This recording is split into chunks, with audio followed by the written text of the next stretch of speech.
Sa isang panahon ng matinding paghihirap, ang mga Israelita ay muling nagkasala laban sa Diyos at pinahintulutan niya silang magdusa sa ilalim ng matinding pagpapahirap mula sa mga Moabita. Sa loob ng 18 taon, ang mga Israelita ay naging alipin ni Haring Eglon ng Moab. Habang sila ay nagtatrabaho sa mga bukirin, ang kanilang mga anak ay nagdadala ng mabibigat na karga at ang mga matatanda ay walang kalaban-laban. Ngunit sa gitna ng lahat ng ito, may isang tao na pinili ng Diyos upang magligtas sa kanila. Habang ang mga Israelita ay nagdurusa, si Haring Eglon, ang malupit na hari ng Moab, ay namumuhay sa kanyang marangyang palasyo, isang hari na puno ng kayabangan at kasakiman. Habang ang mga tao ng Diyos ay naglalakad sa hirap, si Eglon ay nagpapakasasa sa mga luho ng buhay. Hindi alintana ang kalagayan ng mga Israelita, ngunit ang kanyang kalupitan ay hindi magtatagal dahil darating ang oras ng paghihiganti. Ang mga Israelita ay hindi nawalan ng pag-asa. Taimtim nilang ipinagdasal kay Yahweh, humihingi ng tulong at kaligtasan mula sa kamay ni Eglon. Panginoon, iligtas mo kami. Ang kanilang mga dasal ay narinig at mula sa hindi inaasahan, ang isang tao ay itinakda ng Diyos upang magsimula ng isang malaking pagbabago. Kung nais mo pang marinig ang buong kwento ng tapang at pagkatalo ng kasamaan, mag-subscribe na sa aming channel.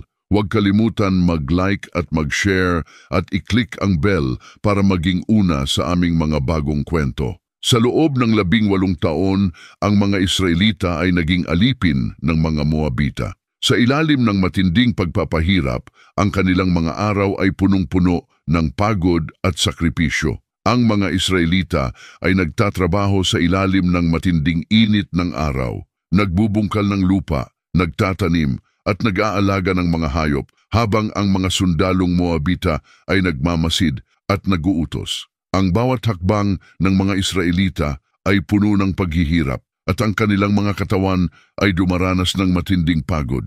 Ang mga bata ay nagdadala ng mabibigat na karga, habang ang mga matatanda ay walang kalaban-laban sa mga kaaway. Tila ba wala ng katapusan ang kanilang pagdurusa. Ang mga Moabita na puno ng kayabangan ay walang habag na nagmamasid sa paghihirap ng mga Israelita. Ang mga ito'y masayang nagpapakasaya sa kanilang kapangyarihan at kapakinabangan, habang ang mga Israelita ay nagtitiis sa ilalim ng kanilang kamay. Ang bawat araw ay tila isang walang katapusang pagkatalo at ang mga Israelita ay nagdarasal kay Yahweh na sana'y makarating ang kanilang kaligtasan. Samantalang ang mga Israelita ay nagdurusa, si Haring Eglon ng Moab ay patuloy sa kanyang pagpapakasasa. Sa loob ng kanyang marangyang palasyo, siya ay umiinom ng alak, kumakain ng mga mamahaling pagkain at tinatangkilik ang mga kasiyahan ng buhay.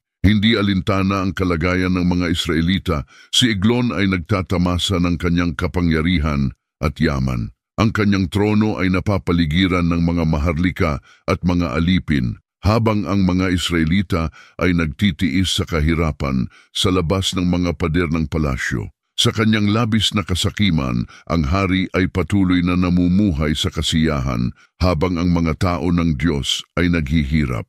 Ngunit kahit sa gitna ng lahat ng paghihirap, hindi nawalan ng pag-asa ang mga Israelita. Sa ilalim ng kalupitan, patuloy silang nananalangin kay Yahweh, umaasang makarating ang kanilang kaligtasan. Sa mga tahimik na sulok ng kanilang mga tahanan, ang mga Israelita ay nagtatagpo, nagtataas ng kanilang mga kamay at taimtim na nananalangin. Panginoon, tulungan mo kami, iligtas mo kami mula sa kamay ng aming mga kaaway. Ipinagdasal nila ng buong puso ang kanilang kaligtasan at ang pagdating ng isang tagapagligtas. Ang mga panalangin ng mga Israelita ay umaabot sa langit. Nais nilang marinig ng Diyos ang kanilang mga tinig at magpadala ng isang tagapagligtas na magpapalaya sa kanila mula sa kamay ni Haring Eglon. Sa bawat dasal, naglalakbay ang kanilang pag-asa sa Diyos na hindi sila pababayaan. Sa kanilang mga panalangin, isang matinding pagpapakita ng pag-asa ang ipinanganak. Isang tao, isang kaliwete na hukom mula sa tribo ng Benjamin ang itinakda ng Diyos upang maging instrumento ng kanilang kaligtasan. Ang pangalan ng taong ito ay Ehud. Sa gitna ng mga panalangin at paghihirap ng mga Israelita, isang tao ang itinakda ng Diyos upang magdala ng kaligtasan sa kanyang bayan. Siya ay si Ehud, isang kaliwete mula sa tribo ng Benjamin. Sa mga mata ng marami, siya ay isang ordinaryong tao, ngunit ang kanyang pagiging kaliwete ay isang bihirang katangian sa kanyang panahon, isang katangiang ginamit ng Diyos upang magdala ng himala. Hindi siya isang malaking mandirigma na may hukbo, ni hindi siya isang hari na may palasyo. Siya ay isang tao na tapat sa Diyos at handang magsagawa ng isang misyon na magpapabago sa kapalaran ng Israel. Sa kabila ng matinding pagpapahirap sa ilalim ng Moab, ang mga Israelita ay patuloy na nagdarasal kay Yahweh, humihiling ng kaligtasan. At sa panahon ng kanilang paghihirap, ang Diyos ay tumawag kay Ehud upang maging instrumento ng kanyang plano. Walang magarbong palasyo ni makapangyarihang hukbo ang kailangan ni Ehud. Ang kailangan lang ay ang tapang na magtiwala sa Diyos at sumunod sa kanyang utos. Si Ehud ay tumanggap ng tawag ng Diyos na maglakbay patungo sa Moab at magdala ng katarungan sa pamamagitan ng isang lihim na plano. Pinili siya ng Diyos upang gamitin ang kanyang natatanging kakayahan bilang isang kaliwete upang magtagumpay laban sa malupit na hari ng Moab, si Eglon. Ang mga detalye ng plano ay hindi pa ganap na malinaw kay Ehud, ngunit ang kanyang pagtitiwala sa Diyos ay sapat upang maglakbay at maghanda para sa kanyang misyon. Ang paglalakbay ni Ehud ay hindi madaling gawain at sa bawat hakbang ay isang patunay ng kanyang tapang at pananampalataya. Sa kanyang paglalakbay patungo sa Moab, si Ehud ay nagdala ng pag-asa para sa Israel at nagtiwala sa Diyos na magbibigay sa kanya ng tagumpay. Sa araw na iyon, si Ehud kasama ang isang delegasyon ng mga Israelita ay naglakbay patungo sa palasyo ni Haring Eglon upang magdala ng isang handog. Ang mga Israelita, bagamat nagdurusa sa ilalim ng kamay ng Moab, ay nagdala ng mga biyaya upang ipakita ang kanilang pagsunod sa hari. Ngunit sa kabila ng kanilang pagpapakumbaba, ang layunin nila ay malalim at lihim. Ang handog na ito ay hindi lamang para sa hari, kundi para kay Yahweh na magdadala ng katarungan. Pagdating nila sa palasyo, si Haring Eglon ay sinalubong sila ng may pagmamalaki at kayabangan. Siya ay umupo sa kanyang malaking trono, hindi alintana ang kalagayan ng mga Israelita. Sa kanyang mga mata, ang mga Israelita ay hindi higit sa mga alipin, mga tao na kanyang pinaghaharian.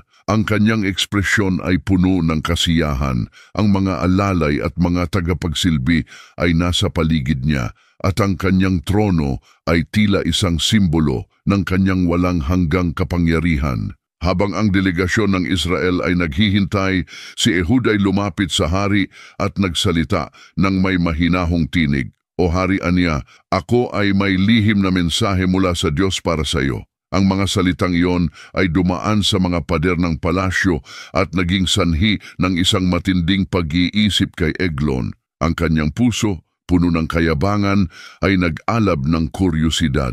Ano kaya ang mensahe ng Diyos na siya ay dapat pakinggan? Sa pagkakataong ito, ang hari ay naging mausisa at nagpasya na ibigay ang kanyang buong atensyon kay Ehud. Si Eglon ay hindi nag-atubili at iniutos niya sa mga alalay na umalis sa silid at magbigay ng pribadong oras sa bisita. Mag-isa tayo ngayon, sabi ni Haring Eglon. Sabihin mo sa akin ang mensahe na dala mo. Ang mga Israelita ay iniwan ng silid at nagkaroon ng katahimikan na tanging si Ehud at ang hari lamang ang naroroon. Habang ang hari ay naghihintay sa mensahe, isang mahalagang hakbang ang isinasagawa ni Ehud. Ang mga sandali ng katahimikan ay naging oportunidad na hindi lamang para ipahayag ang isang mensahe, kundi para maghanda sa isang matinding hakbang na magpapabago sa kapalaran ng Israel. Ngayon na tanging sila na lamang ni Haring Eglon ang natirang nasa silid, si Ehud ay lumapit ng may kalmado at tapang. Ang lahat ng pansin ng hari ay nakatutok sa kanya. Ang mga mata ng Moabite king ay puno ng kuryosidad at hindi alam na ang lihim na mensahe na kanyang hinihintay ay hindi isang mensahe ng pagpapala, kundi isang mensahe ng katarungan. Ang mensahe ko, sabi ni Ehud, ay mula sa Diyos ng Israel. Ang mga salitang ito ay nagpatagilid sa puso ni Eglon, ngunit wala siyang kaalam-alam na ang tunay na mensahe ay ang pagtanggi sa kanyang tiraniya. Habang ang hari ay nagmamasid, si Ehud ay nagbigay ng isang banayad ng ngiti, itinatago ang lihim na plano sa ilalim ng mga salitang ito. Si Ehud, habang naglalakad papalapit kay Eglon, ay nagsimulang maghanda. Ang kanyang katawan ay hindi nagpapakita ng takot, kundi ng katiyakan na ang panahon ng paghatol ay dumating na. Sa ilalim ng kanyang damit, ang maliit na itim na kutsilyo ay natatago. Ang talim ng sandatang ito ay itinago sa isang posisyon na tanging siya lamang ang makakaabot. Ang kanyang mga kamay ay tahimik at handa. Ang bawat hakbang ay may layunin. Habang si Eglon ay umupo sa kanyang trono, si Ehud ay lumapit at nagsimula ng isang seryosong pag-uusap. Sa bawat hakbang na ginawa ni Ehud, ang kanyang mga mata ay nakatuon sa hari, ngunit ang kanyang utak ay tumatakbo ng mabilis. Binabalangkas ang bawat detalye ng plano. Nasa tamang posisyon na siya upang isakatuparan ang kanyang misyon. Si Ehud ay huminga ng malalim. Ang dagok ng kanyang pangako sa Diyos ay nararamdaman sa bawat hakbang. Sa ilalim ng kanyang damit, ang ginugol niyang panahon sa pagsasanay ay binuo ng sigasig at determinasyon. Ang espada ay handa na, at si Ehud sa kanyang pagkakatalim ay nagtangkang matunto ng pinakamainam na sandali, ang sandali ng pag-aatake. Sa ilalim ng katahimikan ng silid at sa harap ni Eglon, ang lihim na mensahe ni Ehud ay isang mensahe ng hustisya. Bago magsalita pa ang hari, ang sandali ng katarungan ay dumating na. Sa isang mabilis na galaw, si Ehud ay umatake. Ang kanyang kaliwang kamay ay mabilis na umabot sa itago niyang armas, ang matalim na kutsilyo na nakatago sa ilalim ng kanyang damit. Hindi pa nakakaalam si Haring Eglon na ang lihim na mensahe ay hindi isang mensahe ng pagpapala, kundi ng katarungan na dala ng isang matalim na paghatol mula sa Diyos ng Israel.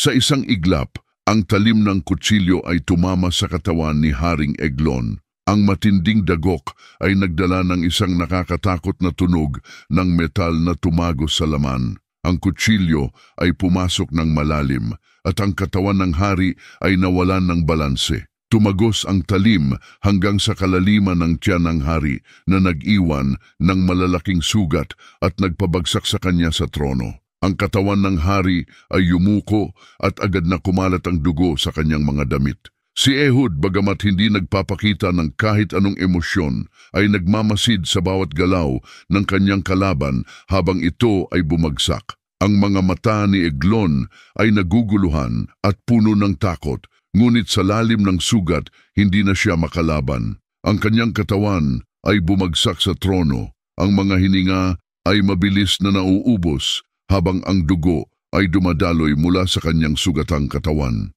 Matapos ang mabilis na pagsalakay, hindi nagtagal si Ehud sa silid. Alam niya na ang bawat segundo ay mahalaga. Mabilis niyang iniwasan ang anumang pagkakakita sa kanya at agad niyang iniwasan ang mga kalapit na alalay ng hari. Habang ang hari ay unti-unting nawawala, si Ehud ay humakbang pabalik sa pintuan ng silid. Sa hindi inaasahang pagkilos, isinara ni Ehud ang pintuan mula sa labas at pinagtibay ito ng mga kandado na parang walang nangyaring trahedya sa loob. Bago pa man makaalis ang mga alalay ng hari mula sa kanilang mga posisyon, ang kamatayan ni Eglon ay naging isang tahimik na lihim, isang hakbang patungo sa kaligtasan ng Israel. Matapos isagawa ang kanyang misyon, si Ehud ay mabilis na umalis sa silid ng hari, tahimik at maingat.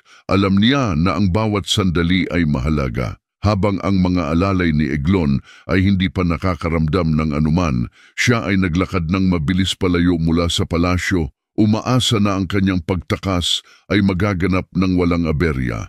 Sa bawat hakbang, siya ay lumalapit sa kalayaan at ang kanyang utak ay tumatakbo ng mabilis, binabalangkas ang susunod na hakbang ng kanyang misyon. Samantala, sa loob ng palasyo, ang mga gwardiya ay naghintay, hindi pa nila alam kung ano ang nangyari sa loob ng silid ni Eglon. Maya-maya, nagsimula silang magtaka kung bakit hindi sila tinawag pabalik ng hari. Sa kanilang mga mata, tila may kakaibang nangyayari. Ang tahimik na silid ay nagsimulang magdala ng isang nakakabahalang pakiramdam. Ngunit nang hindi nila marinig ang anumang tawag mula sa loob, nagatubili sila. Ang pagkabigla ay tila tumagal hanggang sa kanilang pinili na pumasok. Sa sandaling pumasok ang mga gwardya, nakatagpo sila ng isang nakakagulat na tanawin. Si Haring Eglon ay patay, nakahandusay sa kanyang trono, ang kanyang katawan ay duguan at ang kanyang kaligtasan ay wala na.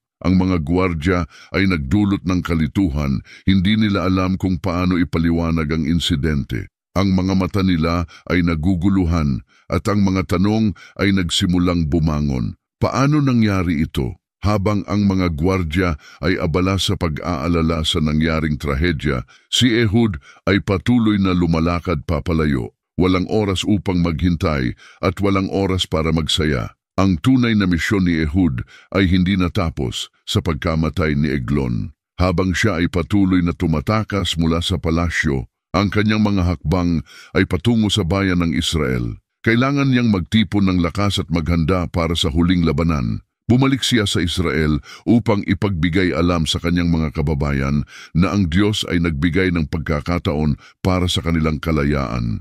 Ang mga Israelita ay magtitipon at si Ehud ay maghahanda ng kanilang puwersa para sa labanan. Ang katarungan ay nagbukas ng pinto para sa isang bagong pagsisimula at ang mga kalaban ng Israel ay malapit ng makatagpo ng kanilang kaparusahan. Matapos ang matagumpay na plano ni Ehud, ang mga Israelita ay nagtipon sa ilalim ng kanyang pamumuno. Sa mga kamay ni Ehud, ang mga puwersa ng Israel ay lumaban-laban sa Moab, at ang kanilang tapang at pananampalataya kay Yahweh ay nagbigay daan sa isang dakilang tagumpay. Ang mga Moabite na dati ay naghasik ng takot at pang-aapi ay napagtagumpayan at tinalo sa isang makapangyarihang labanan. Sa ilalim ng pamumuno ni Ehud, ang Israel ay muling nakalaya mula sa pagkakaalipin at ang kalayaan ay muling naibalik. Ang tagumpay na ito ay nagbigay ng kapayapaan sa buong bansa ng Israel at ang kanilang mga puso ay puno ng pasasalamat sa Diyos. Ang mga tao ng Israel ay nagdiwang hindi lamang sa kanilang pagkapanalo kundi sa katapatan ng Diyos na nagbigay sa kanila ng lakas at tagumpay. Sa loob ng 8 dekada, ang kapayapaan ay muling nanumbalik sa Israel. Ang mga taon ng paghihirap ay napalitan ng mga taon ng kapayapaan at ang pangalan ni Ehud ay naging simbolo ng pananampalataya, tapang at pagpapalaya. Habang ang mga Israelita ay nagdiwang at nagpasalamat kay Yahweh, ang Diyos ay patuloy na nagbigay ng gabay sa kanilang mga hakbang at ang Israel ay nakatayo ng matatag, puno ng pag-asa para sa hinaharap. At dito nagtatapos ang kwento ng tapang, pananampalataya at katarungan sa pamamagitan ni Ehud. Isang kwento na nagpapaalala sa atin ng mga kababalaghan na nangyayari kapag tayo ay nagtiwala sa Diyos. Kung nais mo pang marinig ang mga kwento ng Biblia at matutunan ng mga aral mula sa mga makapangyarihang kwento